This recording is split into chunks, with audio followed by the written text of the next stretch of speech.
Welcome to our Education and Clergy Development webinar. We're so excited that you're joining us live, and some of you are listening to this recording. I know we're going to have a great time together today. Today we are joined by a friend and colleague of mine, Dr. Reverend Chris Williams. He is lead pastor of Lakeview Wesleyan Church in Marion, Indiana. He's also assistant DS for the Crossroads District. The most important part of his life, he's got a wonderful wife, three amazing kids, a daughter-in-law, and soon-to-be son-in-law. He's a very gifted leader, and we are going to have a great time with him today. As we enter into this conversation, I just want to invite you, if you're listening live, we have a way for you to share your questions with us. So anytime as we are having this conversation, feel free to write your questions into the comments. We will see those and get to those as you post those questions. Today we are going to talk about intentional living, and Chris, you are an expert on that. So welcome, Chris. Thanks for joining us today.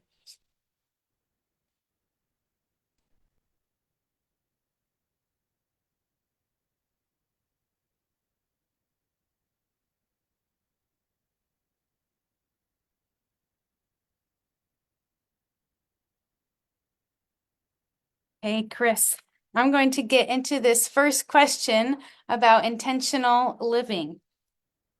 Could you explain what you mean by intentional living? What does it mean and why? Oh, I'm going to pause for a second. It looks like we just have a minor technical issue. And this is why we love technology so much. I'm just thankful that we can join all of you from all over. Chris, let's test your microphone when you are ready. Can you hear me now? There you are. Welcome. So, Chris, could you all say the question again in case you couldn't hear me? Could you explain what you mean by intentional living? Why is it crucial in our modern, very fast-paced society? Yeah, so when I think about intentional living, I think about it as us thinking clearly about what God has called us to do. And then how do we organize our lives in such a way so that we can fulfill God's calling for us? So, whatever our calling is, whatever we find ourselves being called to give ourselves to by God, that we would know what that is, that we would think about it, that we would be mindful about the activities associated with that, and that we would do what's necessary to bring our very best selves with God's help and the empowerment of the Holy Spirit into that work so that the good works which God prepared in advance for us to do, Ephesians 2:10, can be fulfilled in our lives. And ultimately, when that happens, God gets the glory, God gets the honor, because he's the one who created the masterpiece, right? Ephesians 2:10. So, yeah. Absolutely. When I think of somebody once said it's self-stewardship, right? This is being our best selves, not for ourselves, but for his glory. But that's a fancy way of saying that. What motivates people to pursue a life of intentionality when we're in the midst of a culture that maybe doesn't pursue that? Yeah, I think our culture right now has created an environment where it's easy for us to be unintentional in the way that we live our lives. There are lots of reasons for that. I think one of them is we tend to, in our culture today, equate busyness with importance. Hmm. And so I was reflecting on this, thinking about the fact that I hear people, ask like, "How are you doing?" And we used to answer that question with appropriate responses, like "I'm doing fine," or "I'm doing good," or "I'm not okay." Now we answer that question pretty much with one standard answer: "I'm busy," Hmm. which doesn't really speak to how we're doing. It just says I'm doing a lot. And I think that that's part of what our culture has communicated to us, that somehow busyness equals importance. And so we're not really thinking about what we're doing or why we're doing it. We're just thinking about how much we're doing so that when someone asks us, we can say, "I'm busy." I think there are lots of factors that play into that, and we could maybe dig into some of those if that would be helpful. But I think that's the core issue we're facing in our culture. Our culture wants us to live a life that's just full of stuff, take on more. We have this incredible fear of missing out on whatever it is. And so we just kind of put all activity on the same plane, and we don't think about what's more important or what's less important. We treat it all the same, we cram it all in, and then before we know it, life is happening to us instead of us being intentional in the way that we're living our lives. Absolutely. Uh, my kids call it FOMO, fear of missing out, right? That's a Yeah. common thing that we see. So you talked about like some core reasons. What are those? Can you dig a little deeper into the core reasons and how does it affect our happiness in our lives? How does that prevalent culture of busyness, Yep. why is it there? How does it affect us? Yeah, it's a great question. I think that I was thinking back a few weeks ago, actually, just about the change in television since the time I was a kid. When I was a kid, we had an antenna, not the rabbit ear antennas that you put on top of your TV, but we actually had a pole outside of our house. And Me at the too. top of a pole was an antenna, and there was a little box in our house, and you could move the antenna on top of the pole, and so you could dial in the TV stations. And if you got it, you know, in a good spot, you could get three TV stations, and on a really good day, you could maybe get a fourth one. And of course, none of it was on demand. It was just whatever was on. And so, really, if you were a kid, the only time you watched TV was pretty much Saturday morning for cartoons. Yes. That was the only time you could watch kids' TV. And I was thinking about that the other night. I sat down on my couch and I thought to myself, which streaming service am I going to go to? And then when I get to the streaming service of the 10 I have to choose from, which show on that streaming service am I going to watch? And I can watch literally thousands of shows if I had the time in a day to cover all of that. And so that's just one small example in our culture of how we have so many options. And while options are good, I like having choices. I like to be able to choose this thing over this thing. But the reality is we fill our lives with choices and options, and then we don't know how to be discerning in what to give ourselves to. And so we end up again just taking as much into our lives as we can, and we fill our lives kind of from edge to edge, and then we're busy. So I think the options is one thing. I think another thing is distractions. We live in a very distractible society, and so we have lots of notifications and things vying for our attention, lots of noise coming at us, and we have to make decisions about what we're going to listen to, what notifications we're going to turn off. And Cal Newport, in his book Deep Work, talks about the fact that we live in a culture that kind of skims along the surface, which when we all skim along the surface in our lives, what ends up happening is we lose depth, we become shallow.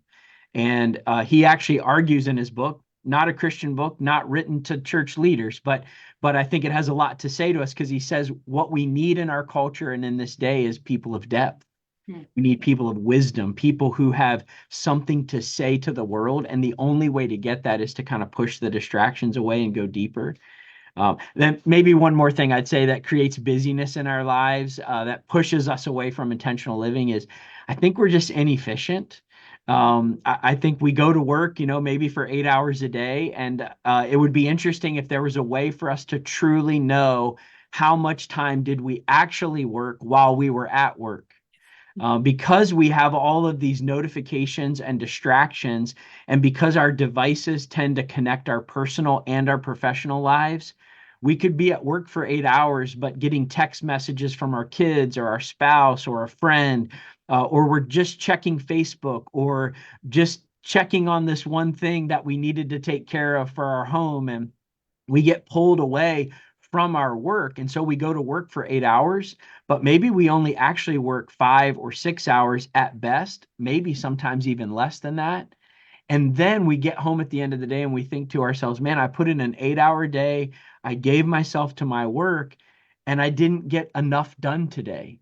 I must have too much on my plate. I must be overwhelmed. And so then we blame our work for the overwhelm that we feel when in reality, we just didn't manage our work time well. And I think all of that leads us to a place of overwhelm, burnout, frustration, depression, discouragement, all those bad things that result from that. And we end up living less of a life than we could if we were more intentional. I'm sure people love being told that they're inefficient. Very popular, but very true. But you think about, being productive, and being productively busy, and then falling into that trap of mindless busyness. How do we differentiate? What are the signs to look out for? So I'm being productively busy or I'm just mindlessly busy. Yeah, I think it's just a series of questions that we can ask ourselves. I think we often will ask questions like, what am I doing? So we can very easily go back and kind of recreate a day in our lives. If you get home tonight, just go back and think through, what did I give myself to today? And you could make a list of those things. And that's a good first question, just to kind of take inventory of what did you give yourself to. I think the second question that kind of flows out of that is, if you did that for several days in a row, to ask yourself the question, how much of these things am I doing? So how much TV am I watching? How much work am I doing? How much content am I producing? How many projects am I able to complete that are on my responsibility list? And then I think the most important question, which is really where we begin to differentiate, what's the difference between being productive in a good, positive, God honoring way and just being busy, is, why am I doing the things that I'm doing? This is not a push to say we should do less stuff and never be busy, always just have relaxing days, sipping our drinks by the pool, with nothing on our responsibility list. That's not a way to honor God with our lives either, right? We're called by God to do good things that advance his purposes in the world. So this isn't a call to not be busy. It's just a call to say, are we busy with the right things? Are we putting the things into our lives in a very intentional way to say, this is the very best use of my time in this moment to do what God has asked me to do? And so I think asking that question, why am I doing what I'm doing? And can you draw a line between that activity and your calling, your sense of purpose, your understanding of why God's put you on the planet? If you can, think you're on the path to intentional living and you're living that out. If not, it might just be mindless busyness. That's good. Man, that's good stuff. I'm so glad I asked you to be our guest today.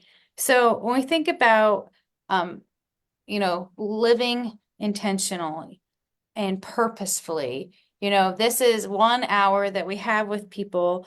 What would you say are the essential components if they're saying, okay, Chris, I hear you. I know that there are things in my life I'm not being intentional with. What are those essential components that they could take away from today?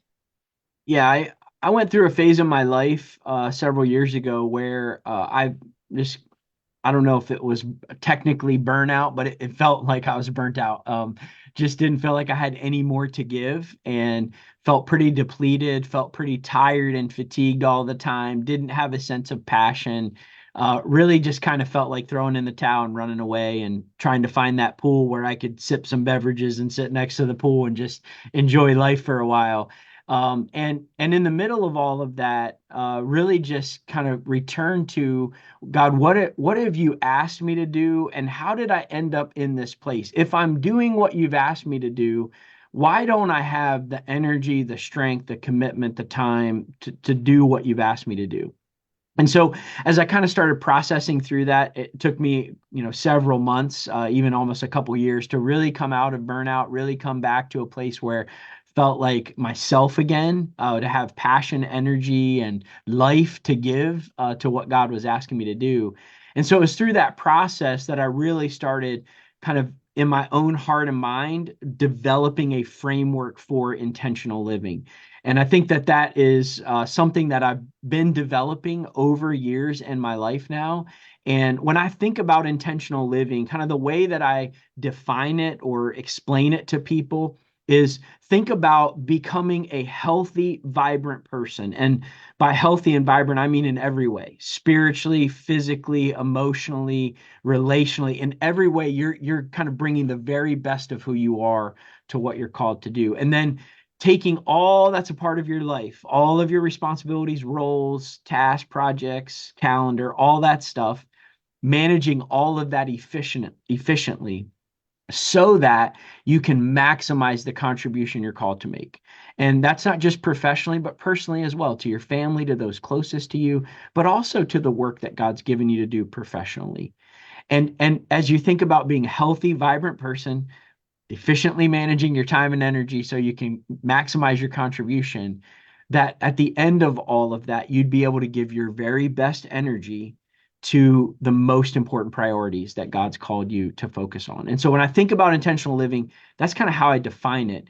And then what started for me was really just a framework. And I like to draw charts just in my own journal. And I have a huge whiteboard in my office, and I often draw things to help me understand concepts. And so as I started to think about this framework, I actually drew in my own journal just a pyramid, and I kind of started layering it. And the widest part, the base of the pyramid in this diagram, I just labeled foundations.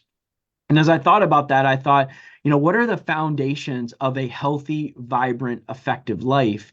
And as I started thinking about it, when I unpacked the burnout season of my life, I realized I wasn't sleeping well. I was staying up later. I was getting up earlier, trying to cram more into an overcrowded life. I wasn't really caring about what I was eating. It was just what was most convenient. And I didn't think about health or anything like that. I was just like, is it quick and fast? And do I like it? And I just was eating food that wasn't the best for me. I wasn't spending time with God because I needed more time to do work for God. And so I thought he'd understand. So I just neglected my time with him, and I wasn't reflecting on how my life was going. And so I just started thinking about the foundations. Like, you have to take care of yourself. And by that, I mean getting good sleep, making sure you're drinking enough water, eating good food that fuels your body, making sure that you are taking care of all of the details of your life so that you're healthy and strong and vibrant and you have something to offer. So there's kind of a self-care component to the foundations. There's also a spiritual formation component. In order to bring your best self to your work, you have to actually spend time with God, because we actually don't have what we need by ourselves to do what God's asking us to do. And so you can't neglect time in the Word, time in prayer. You can't neglect your weekly Sabbath. There's a reason God commanded us to spend time in His presence and to take time away from work. It actually helps us live healthy lives. And then one of the things that I've learned, maybe the most important leadership lesson I've learned, is if you want to grow and develop as a leader, you have to spend time reflecting on your life and leadership. And so all of those things, self-care, spiritual formation, reflection time, those are all parts of the foundation. And what the foundation contributes is capacity. It gives you the energy and strength you need to do the rest of life intentionally. And so I always encourage people, start there. Like, how are you sleeping? What's your diet look like? Are you exercising, drinking enough water? How's your time with God? Are you taking a weekly Sabbath? Are you pulling back to reflect on how you're doing as a leader? Then I think where that foundation level led me to next was, you need to have a sense of calling. Robert Clinton wrote a book, The Making of a Leader. And in that book, he talks about the timeline of how leaders develop in their leadership journey.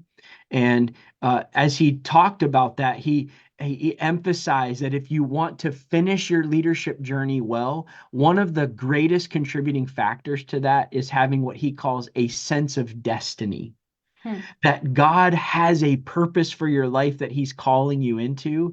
And I think as church leaders in particular, we know that if we didn't have a calling, there are plenty of days where we would walk away from That's this work. We're reminded over and over and over again of just how important that calling is because it keeps us going. And so when I was thinking about what is an intentional life built on, the foundations that provides capacity, but then this sense of calling gives us trajectory. It tells us what our contribution is. And that frames everything else that we do. And so foundations, then this sense of calling. The next level of the pyramid that I sketched out is a sense of commitments. And this is just knowing like what am I responsible for in life? Right? Like what are my roles and responsibilities? What are the commitments I've made to people? What have I promised to deliver to the organization or to my colleagues or to my friends, my family? And how am I fulfilling those commitments, right? At the end of the day, we're not supposed to make an oath. We're supposed to just let our yes be yes and our no be no, which means be people of your word, which means know what your commitments are and fulfill them. And yet, so many times we try to hold all of those commitments in our heads. So we're trying to manage all of these promises we've made, commitments we've made inside of our minds. And the reality is that as our life grows and expands and the commitments increase, we get overwhelmed. We forget things. Things fall through the cracks. And then what happens is we're not being people of our word anymore. And so I always encourage leaders, and I remind myself over and over and over again, don't keep your commitments in your head. Write them down in a place where you can get to them, see them, analyze them, and keep track of them. And so commitments help us remember what we're responsible for. And then the last part of the pyramid for me was what I just called kind of my productivity system. Like what does my calendar look like? What does my to-do list look like? How do I manage the day-to-day of my life so that I can have focused action? Right? Because at the end of the day, I want to know that what I'm doing, on a Tuesday afternoon at 2:28 p.m. Is exactly what I'm supposed to be doing to meet the commitments that I've made, which ultimately connect to my calling. And I'm able to do that on a Tuesday afternoon because I've developed the capacity through having good spiritual formation and self-care and knowing who I am as a leader. And when you tie all of those together, start to get alignment and your activities begin to contribute to your calling. And that's how you know you're fulfilling what God has for you to do. So, Now, this question might throw you a little bit for a loop, but it just came to me. yep. So if somebody's listening and they're like, okay, I maybe I got the first two layers, but I'm kind of stuck at another layer. What do you do? Can you have the top without the bottom? Do you need to go back a layer and fix that before you move forward? How does the pyramid work like that? Yeah, I think that in intentional living, I think that intentional living is not a destination, it is a journey. And so I think that you don't just get there and then you're there, like lock it in, settled for all time. It's much more like being on a balance beam where you're constantly making corrections to stay where you need to be.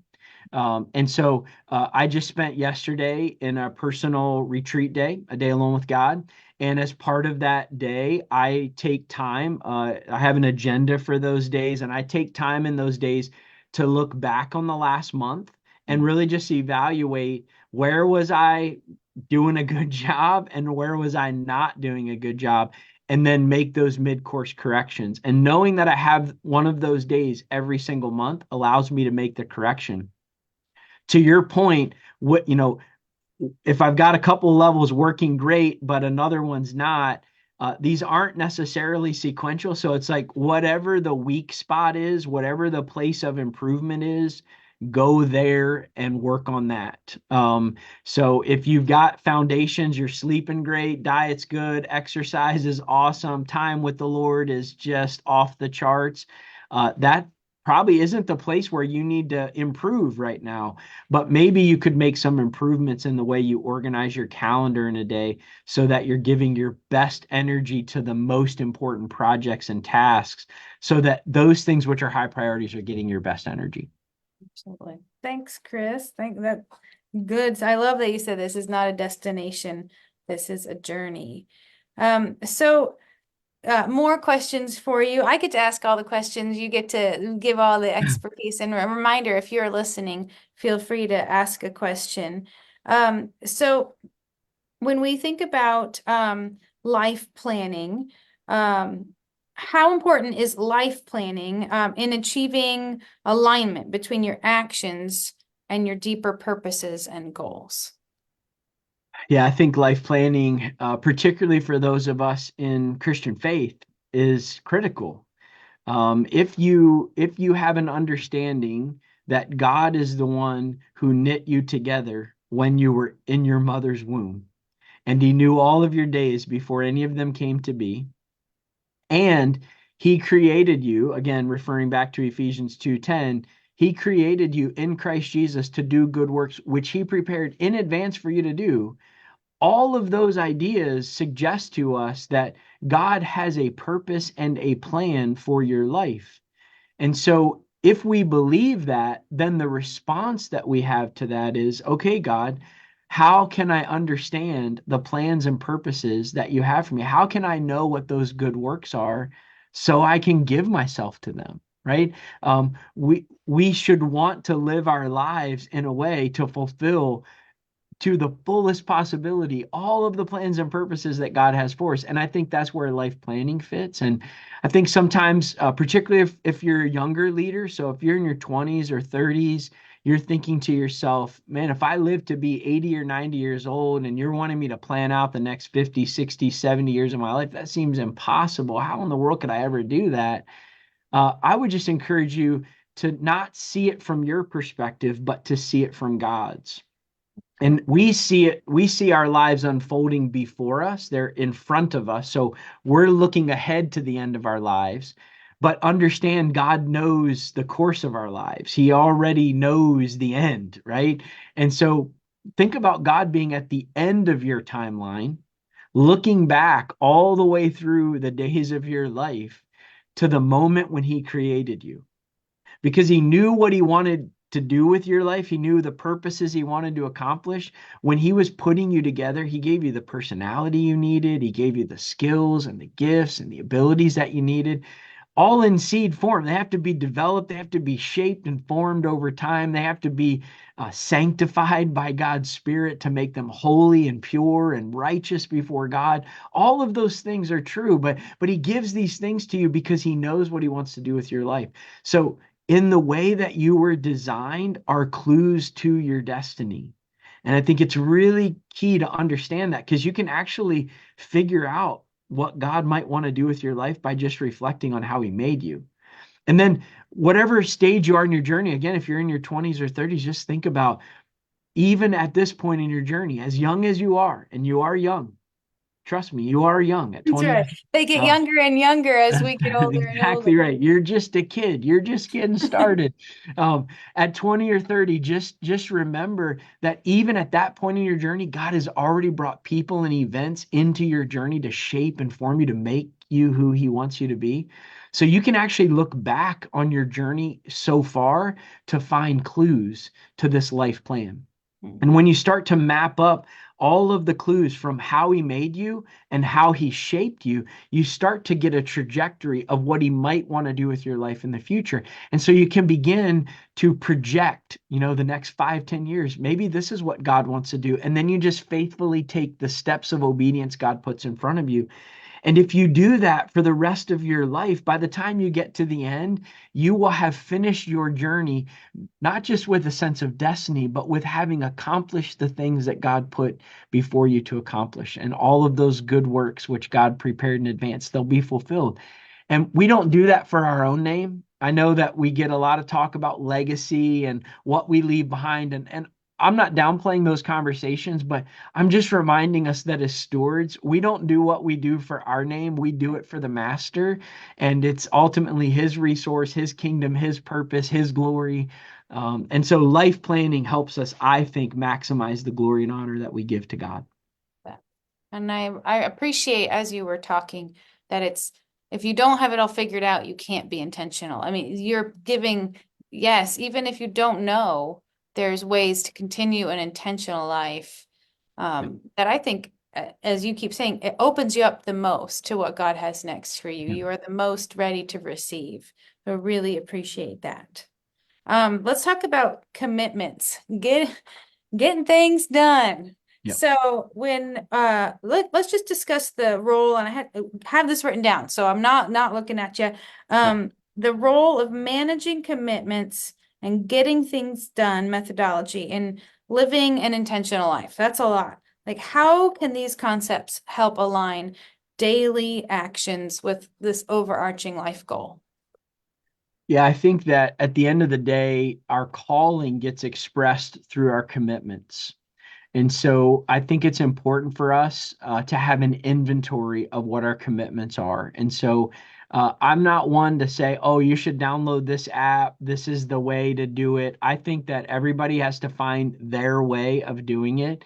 And there are lots of great apps that you can use, but you can also just use like pen and paper. It's fine. The point isn't that how you do it, it's that you actually do it. And I think when it comes to commitments, I think it's just a series of lists that you can make. So, for example, we all have roles and responsibilities. And we have roles and responsibilities on the personal side of our life, and we have roles and responsibilities on the professional side of our life. And so just making a list of what those are. So, I have a list, personal responsibility. So I'm a husband, I'm a father, I'm now a father-in-law, getting ready to be a father-in-law again in just a few weeks. And so those are roles. But in my personal life, I also have like financial stewardship is a role that I fill. Making sure that our home is cared for. So kind of home maintenance, home care. Those are roles and responsibilities. I'm a friend, right? I have friendships that I have to maintain and people that I need to invest in because of the relationship that we share. And it's good for me to just be reminded of that. And then I have another list on the professional side. So, I'm a communicator. I preach, I teach. I am the vision caster for our church. So I make sure that I have that as one of my roles and responsibilities. I also do a lot with administration and operations in our church. It's part of my job description. So I kind of think through my job description and make that list. So knowing roles and responsibilities, then out of those roles and responsibilities, we have commitments that we're going to deliver as a result of that, right? So what are those commitments? And sometimes those are habits that we do. So like my wife and I, we have a weekly date. And that's a habit that we built in, over 20 years ago, and we still practice that to this day. It's something that feeds our relationship, and it's something that's just a part of who we are. That's a commitment, right? We have, on the work side of things, there's lots of projects that, I'm preaching on Sunday. And so that's a project. It takes multiple steps for me to complete that sermon and deliver that in the way it needs to be delivered. So I need to manage that commitment. It's something that I'm responsible for. And then kind of one more list that I would encourage people to make is like that to-do list, right? Like what are the things that I need to do to move all of these commitments forward? So my 26th anniversary is tomorrow, and on Happy my to- to-do list is make sure that I honor my wife tomorrow. And so I've got a list of tasks and to-dos that will help me do that tomorrow. And some people might think, man, it's a relationship. Do you need the tasks? Yeah, because I want to make sure to take care of the relationship. And so, a few weeks ago, I sat and brainstormed like, what do I want to do to make this day special? And then I created a list of things to make sure that I do so that the day is special.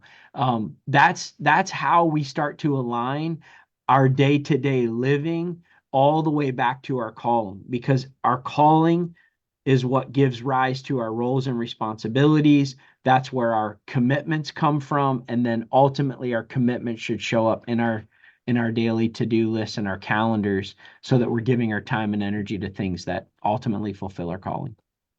So with that, what advice would you give to somebody that, okay, I've got my roles and I understand my commitments and my to-dos, and then I was just asked to do this thing and it doesn't really fit.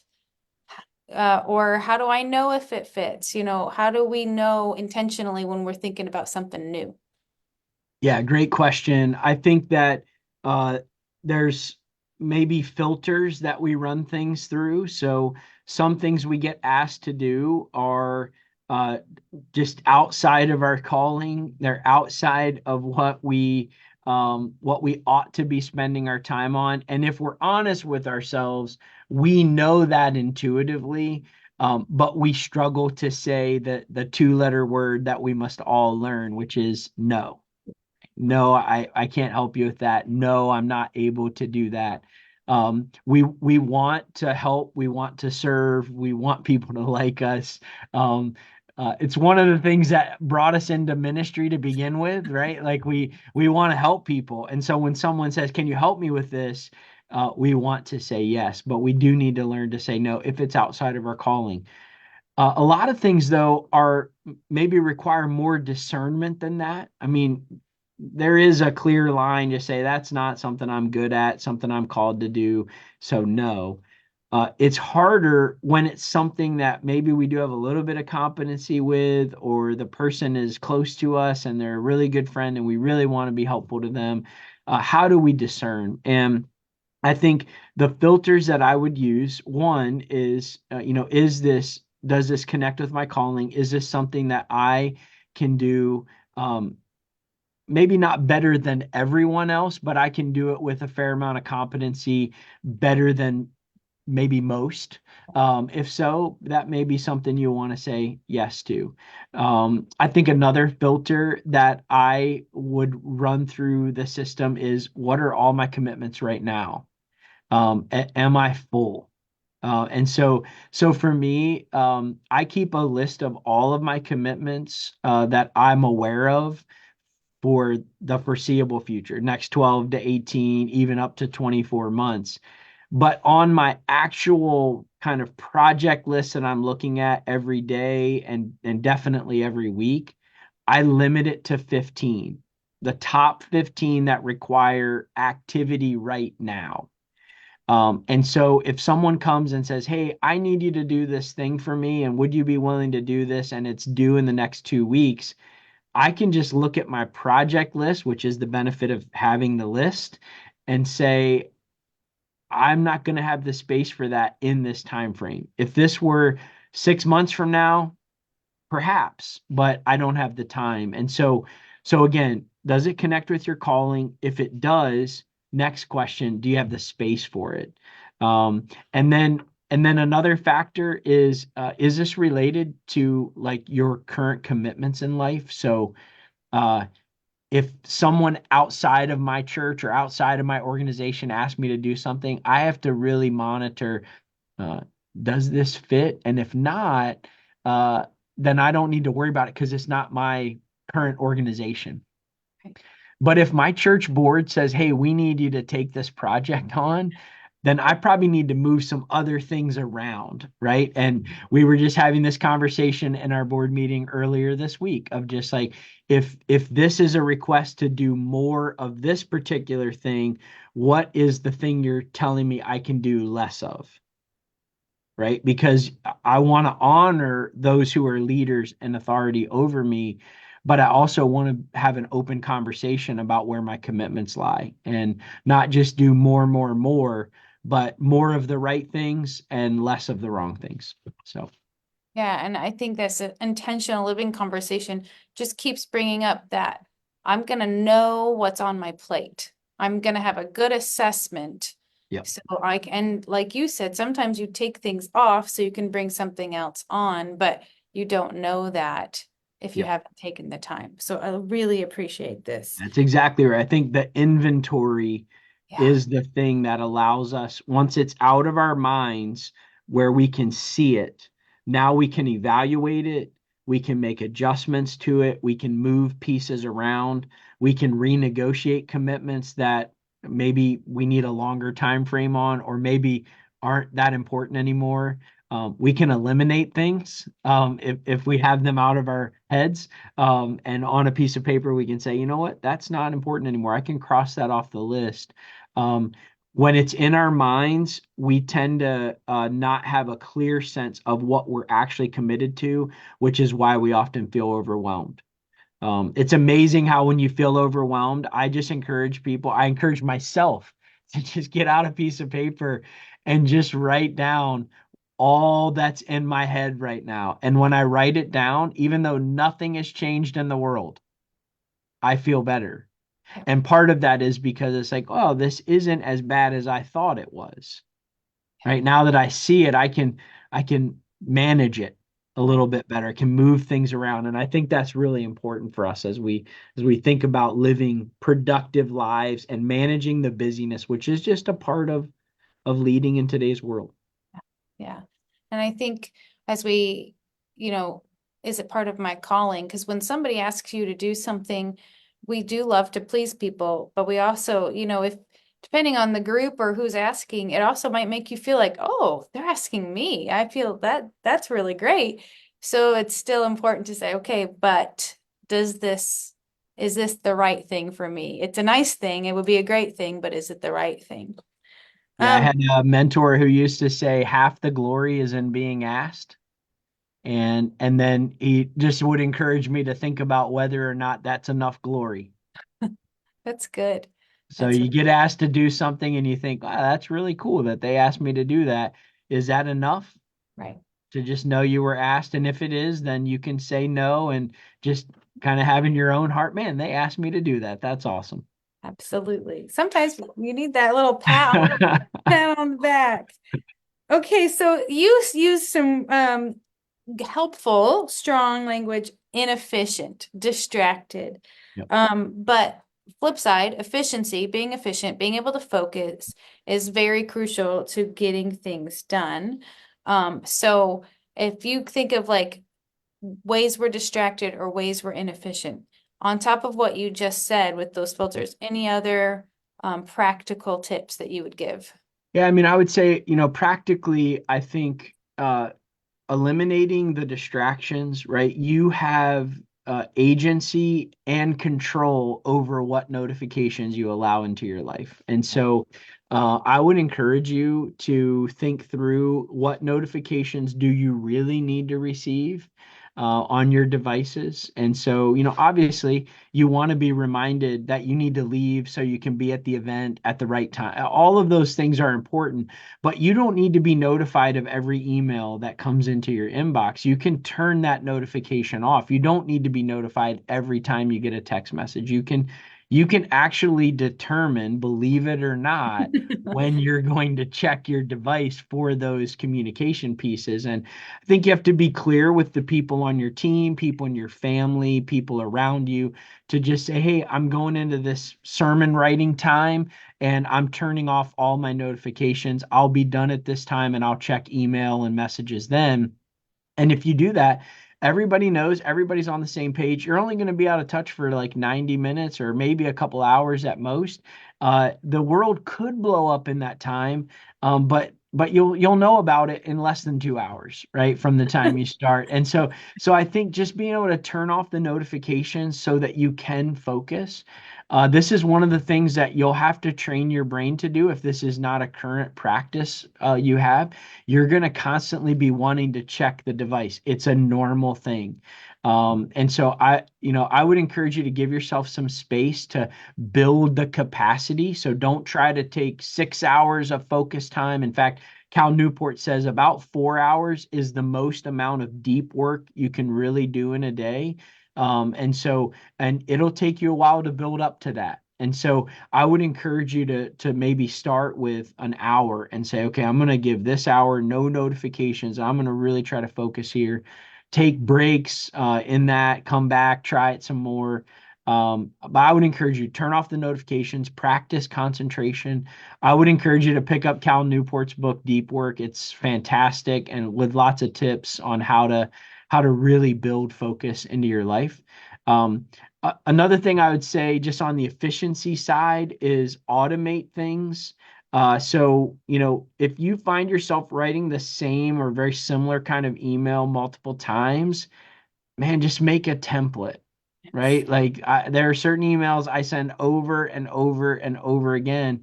I don't write them every time. I build a template. The software that I use has the templates in the software itself. With just a couple keystrokes, I can call those templates up, insert them into the email, and an email that would take me 2 or 3 minutes to write takes me 10 seconds to write. And it's a time saver. And if you add that up, over hundreds of emails, you start to actually make time in your schedule. So I'd encourage you to think about that. uh, for me, I'm using more and more AI, and I know for some people that might be a bad word, but I just am finding it to be really, really helpful, in summarizing long documents or articles that I want to read, just asking AI to provide me a summary. I can read that in just a minute, and then I can determine, do I want to dig in deeper here, or is this not an article that's helpful?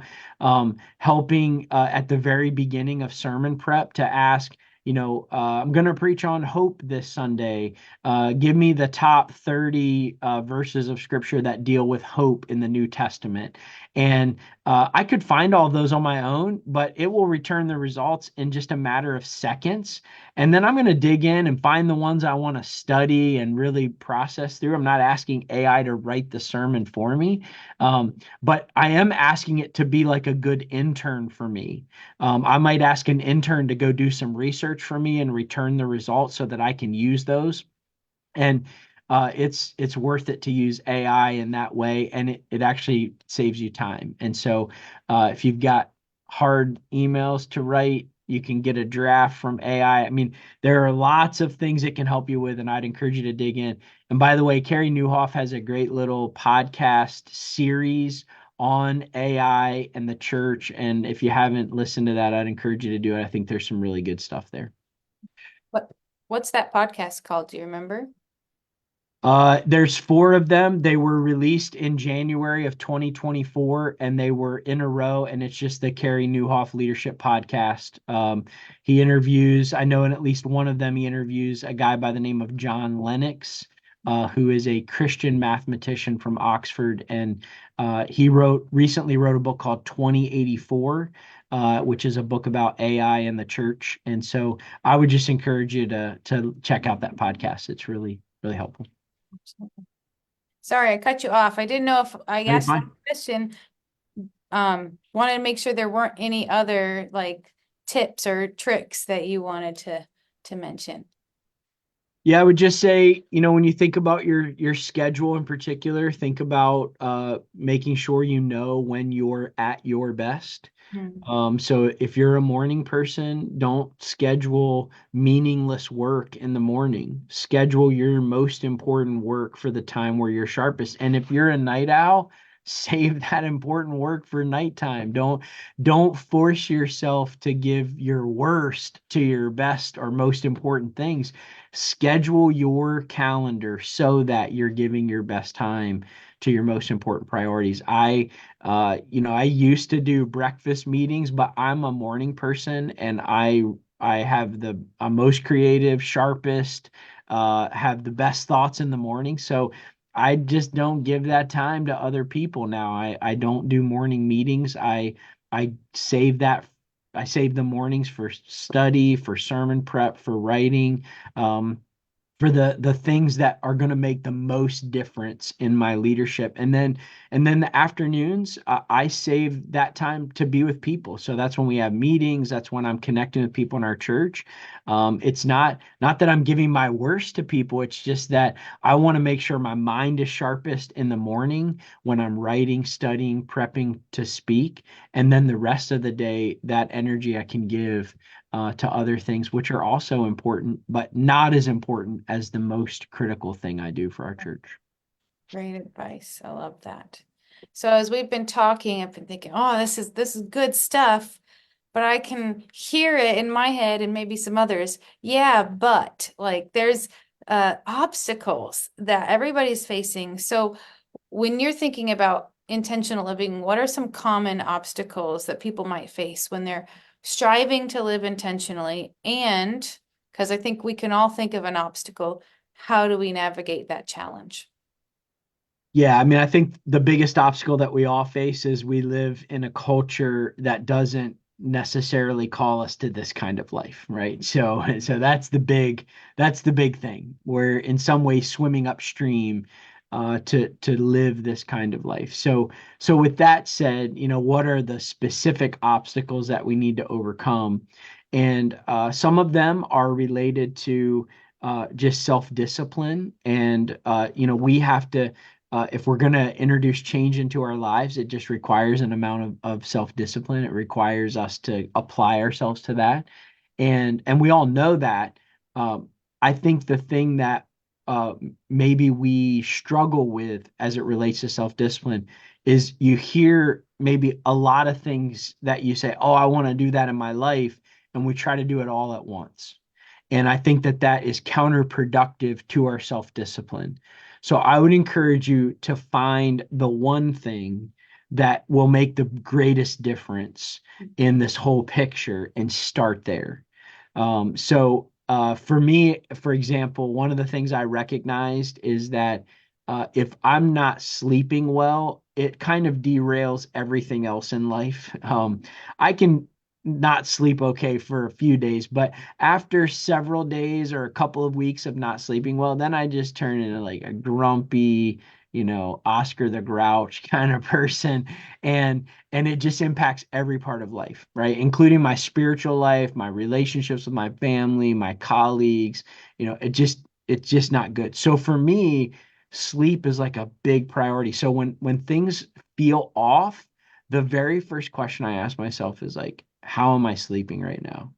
And what do I need to do to improve that? So, if that's you, I would just encourage you to find what's the one thing and start there. You might be on the other end of the pyramid, so not at the foundation level. You might think to yourself, I'm so overwhelmed. I have so many things. I don't know what to do or where to start. I would just encourage you, take out a piece of paper, write down everything that's in your mind right now. What has your attention? Just write it down and get it out of your head. And that way you can at least have a clear head to think about this. I think there are obstacles to this related to people who are close to us. Hmm. If you start living an intentional life and you start improving the way you're approaching things, and uh, people are going to benefit from that, but sometimes people are also challenged by that. And I just say that to just encourage you to kind of brace yourself for that. Like you start if you're on a church staff, and you start improving, getting better, your teammates might say, "What are you trying to do? Are you trying to take over around here? Are you trying to, be the kind of A student or whatever the case is?"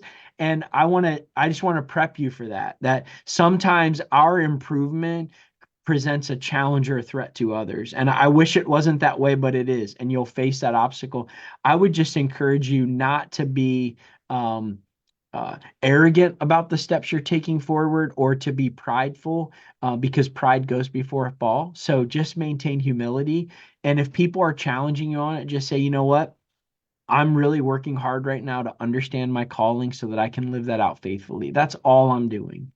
And I'll make mistakes, and I'm still learning, and I've got a lot of areas to grow in, and invite them into the journey with you, right?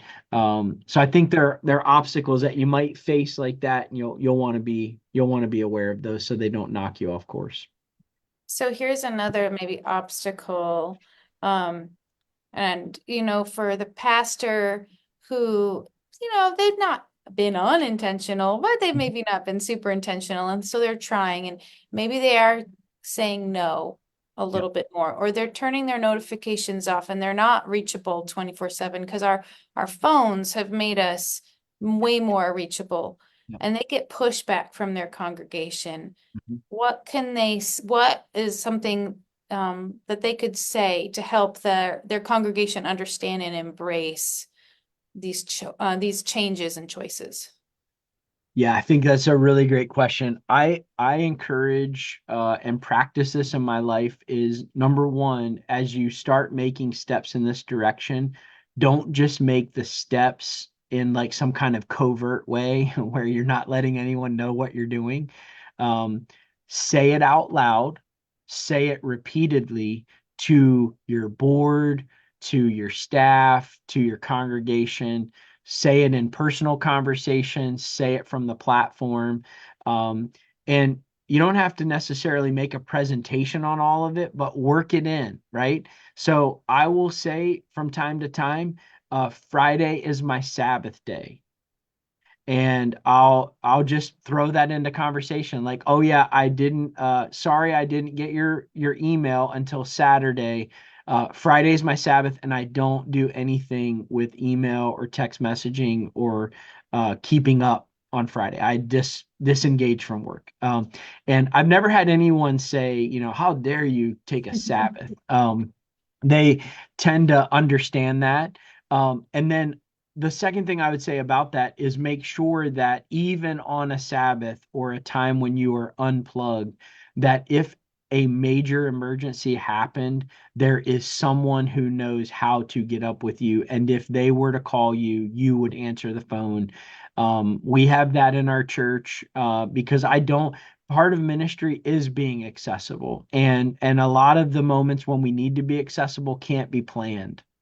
They're emergencies, they're tragedies, and those are very few. I mean, if you really stack up all the times where you've encountered true tragedy in ministry, there are, of all the days of ministry, it's only a few where those happen, and we need to be accessible in those moments. So make sure they know how to get up with you, but say it out loud and just let them know.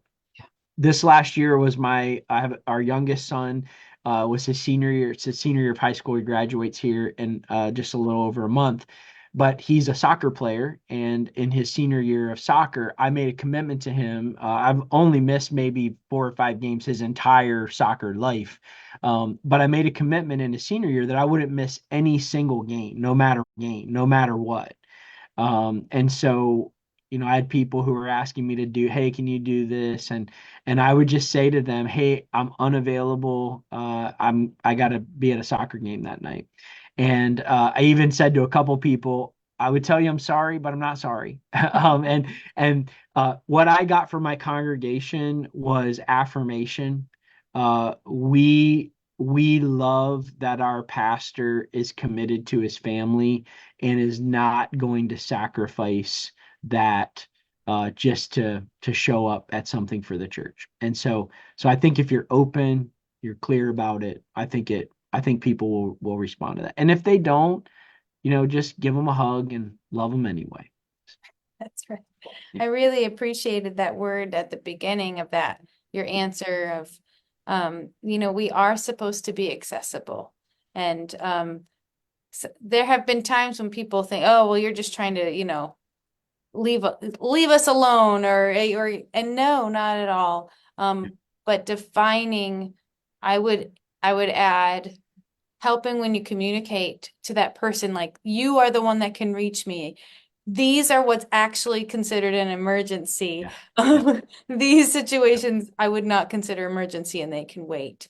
Yep. Um, okay, so last question, Yep. as we have just a couple more minutes. So somebody that's already in this mode, how can they sustain and deepen their commitment to intentional living in an Yep. ongoing way? Yeah, I think there is just a rhythm of reflection and resets that you need to build into your life. And I'm a big fan of, David Allen, who wrote a book called Getting Things Done. I think he was the first one that talked about the weekly review. Since then, Michael Hyatt and even people like Tiago Forte talk about a weekly review, and you can search weekly review on YouTube and find all kinds of tips and tricks. But the idea of having a weekly time where you just look back on the last 7 days, evaluate what happened, and plan the next seven, and kind of intentionally say, this is what I want to happen ahead of me. I think that's critical. And I think at least, a weekly time where you're doing that. A monthly time, I mentioned the personal retreat day. I take that every month near the end of the month, usually the last Thursday of the month, but we're doing a webinar today. So Thanks for being here. I changed it to yesterday to make that happen on the schedule. And Just pushed everything out, spent the entire day alone, and went through a process.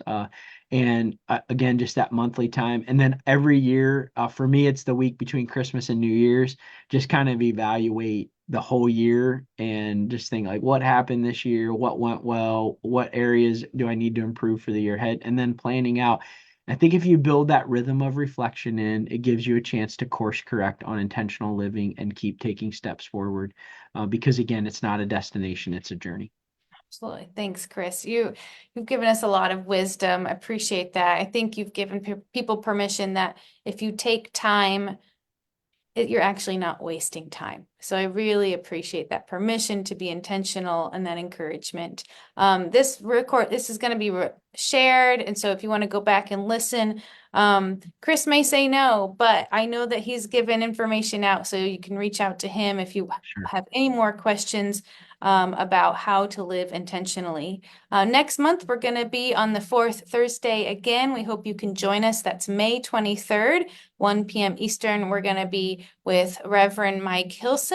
He is a pastor that has been involved with helping people understand what does it mean to be hireable? How can you present? What can you learn? What can you do to improve? So when you are ready for that next step, that next placement, a church will say, you have what we're looking for. So he's going to give us some very practical advice on that topic. Chris, I just want to thank you for joining us today. You've been a delight, and thank you to everyone listening.